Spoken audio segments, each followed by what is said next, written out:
नेता प्रतिपक्ष टीकाराम जूली विधानसभा के बाहर मीडिया से रूबरू हो रहे हैं, क्या कुछ कह रहे हैं सुनिए।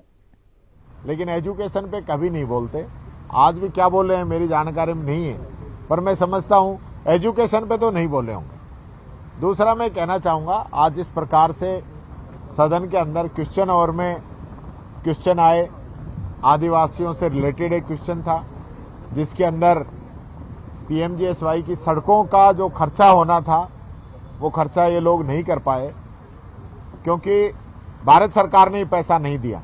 वो आरोप लगा रहे थे पूर्ववर्ती सरकार पे। जब मैंने ये पूछा कि जब पूर्ववर्ती सरकार खर्च नहीं कर पाई या भारत सरकार से पैसा नहीं आया, तो मंत्री के पास जवाब नहीं था।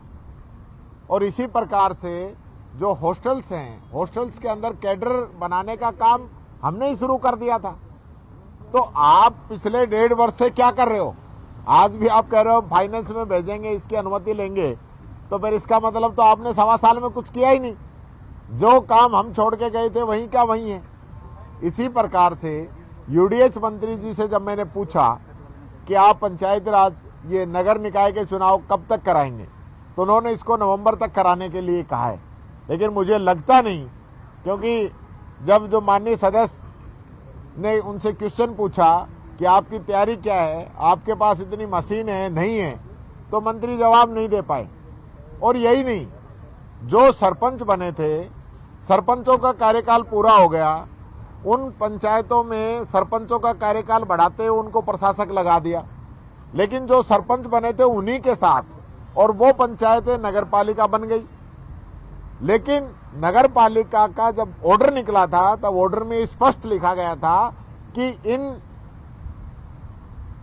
चेयरमैन का जो कार्यकाल है, जब तक नया निर्वाचन नहीं हो जाएगा, जब तक इनका कार्यकाल रहेगा। तो आपने वो ऑर्डर तो कैंसिल कर दिया। पंचायती राज विभाग ने तो उनको प्रशासक लगा दिया, लेकिन यूडीएच ने उनको नहीं लगाया। तो कितना अंतर है दोनों विभाग के अंदर, ये बात मैंने यहाँ पे रखी। हालांकि खर्रा साहब जवाब देने में एक्सपर्ट हैं, तो उन्होंने कह दिया कि पंचायती राज ने अपने हिसाब से कर दिया, हमने अपने हिसाब से कर दिया। पर ये हिसाब चलने वाला नहीं है। सरकार एक है और दोनों ही जो संशोधन 73वां संशोधन और 74वां संशोधन, उसके नियमों की यहाँ संविधान की अवहेलना की जा रही है। बिना किसी नियम कानून के चुनाव को आगे सरकाया जा रहा है। कोई इनके पास प्लान नहीं है, किसी भी प्रकार की इनकी आने वाले भविष्य की कार्य योजना नहीं है। सिर्फ और सिर्फ ये लोग चुनाव कराने की स्थिति में इसलिए नहीं है क्योंकि प्रदेश के अंदर इनकी हालत खराब है, इसलिए चुनाव कराने से बच रहे हैं। आप 5 साल का संविधान के अंदर प्रावधान है चुनाव कराने का, आप नहीं करा पा रहे, आपका फेलियर है। और मैंने पहले भी कहा है, जब चीफ मिनिस्टर अपने जिले के जिला प्रमुख का चुनाव नहीं करा सकता, तो राजस्थान के अंदर चुनाव कहां से करा देगा? ये इनकी पोल इसके अंदर खुल रही है। और लगातार जो है ये लोग इन संस्थाओं पे हमले बोल रहे हैं। नगर पालिकाओं के कितने चेयरमैनों को आपने सस्पेंड किया है। इसी प्रकार से अभी मेरे पास कोटा जिला का एक प्रकरण आया, यहाँ से आपने आरोप तय करते हुए 1 महीने का समय मांगा प्रधान से जवाब देने के लिए, और 29 सेकंड बाद में दूसरा ऑर्डर उसको सस्पेंड का निकाल दिया, 29 सेकंड के बाद में। तो ये स्थिति इस सरकार की है, तो खुद को ही नहीं पता सरकार कैसे चल रही है। तो राजस्थान की जनता तो भगवान भरोसे इन लोगों ने छोड़ रखी है।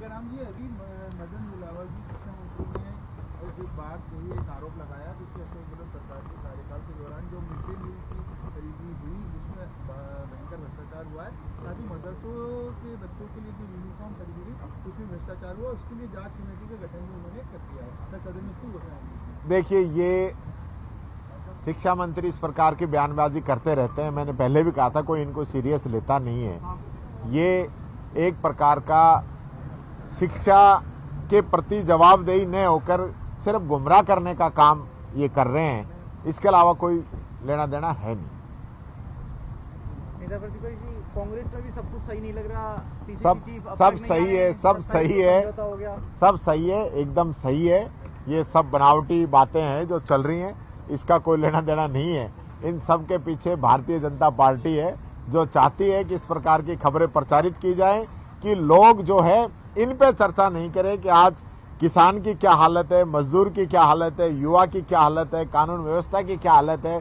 इन सब चीजों से ध्यान भटकाने के लिए इस प्रकार की ये बातें चला रखी है। इनका कोई धरातल पे कोई लेना देना नहीं है। आ क्यों नहीं रहे अभी यहाँ पे? आएंगे, अभी 2 ही दिन तो हुए हैं, ऐसी कौन सी आफत होगी, 2 ही दिन हुए हैं और लोग भी नहीं आ रहे। किरोड़ी नहीं आ रहा, बताओ आप, किरोड़ी जी नहीं आ रहे हैं, किरोड़ी जी नहीं आ रहे हैं, वसुंधरा जी नहीं आ रही हैं, उस पर तो कोई सवाल नहीं है। तो वो नहीं आ रहे थे, आपके डोटासरा जी नहीं, मैं ये नहीं कह रहा, मैं कह रहा हूं ये जो जानबूझ के प्री प्लान कर रहे हो, काफी लोग नहीं आ रहे हैं, गहलोत साहब भी नहीं आ पा रहे हैं, किरोड़ी जी नहीं आ रहे हैं, वसुंधरा जी नहीं आ रही हैं, तो इसका मतलब ये थोड़ी है कि भाई कोई नाराज है। अच्छी बात है जी। आते हैं, ये एक परिपाटी रही है, सीनियर लोग समय समय पर आते हैं, तो अध्यक्ष जी भी आएंगे, ऐसी कोई बात नहीं है। आप जो ये इस प्रकार का जो एक माहौल पैदा करना चाह रहे हो ना, उसको कहीं जगह नहीं मिलेगी। हम दोनों एक है। नहीं, हमारा माहौल ये था। सर, एक बारां जिले में जश्न अलविदा करके एक कार्यक्रम रख दिया था, विदाई समारोह का नाम, उसके लिए नोटिस दे दिया है। अब कमेटी, जांच कमेटी गठित कर दी है। मदन दिलावर जी भी आए तो बोल कर गए कि हम उर्दू का सब बर्दाश्त नहीं करेंगे स्कूलों में। देखिए, ये बहुत ही छोटी मानसिकता है। मैं कह रहा था शिक्षा मंत्री शिक्षा के अलावा सारी बातें करेगा, और जब प्रधानमंत्री जश्न खुसरो के अंदर जा सकते हैं और कोई टीचर रिटायरमेंट में कार्ड में जश्न अलविदा लिखवा ले, इस आधार पे उसको आप सस्पेंड कर रहे हो, तो ये आपकी बहुत ही ओछी और छोटी मानसिकता दर्शाती है। और फिर मैं कहना चाहूंगा, ये संविधान पे हमला है, इस देश के संविधान पे हमला है। चुन चुन के लोगों पे हमला किया जा रहा है, चुन चुन के। जिस प्रकार से आप शब्दों का ही चयन इस प्रकार से आप करने पर ही लोगों को सस्पेंड करोगे, तो ये आपकी मानसिकता दिखाती है कि सरकार की मानसिकता क्या है। वो जो टीचर सस्पेंड किया है वो तो हिंदू है ना, तो ऐसा आप क्यों कर रहे हो, किस प्रकार से कर रहे हो? आप हिंदू मुस्लिम जाति धर्म के एक प्रकार से जो ताना बाना इस देश का बना हुआ है, उसको खराब करना चाह रहे हो। ये बीजेपी की मानसिकता फिर बाहर आ गई है। मैं फिर कह रहा हूं, भारतीय जनता पार्टी का रोजगार से, किसानों से, महिलाओं की सुरक्षा से, युवाओं से कोई लेना देना नहीं है। इनका तो जाति धर्म चलता रहे और इनका काम चलता रहेगा, ये बात मैं कहना चाहूंगा।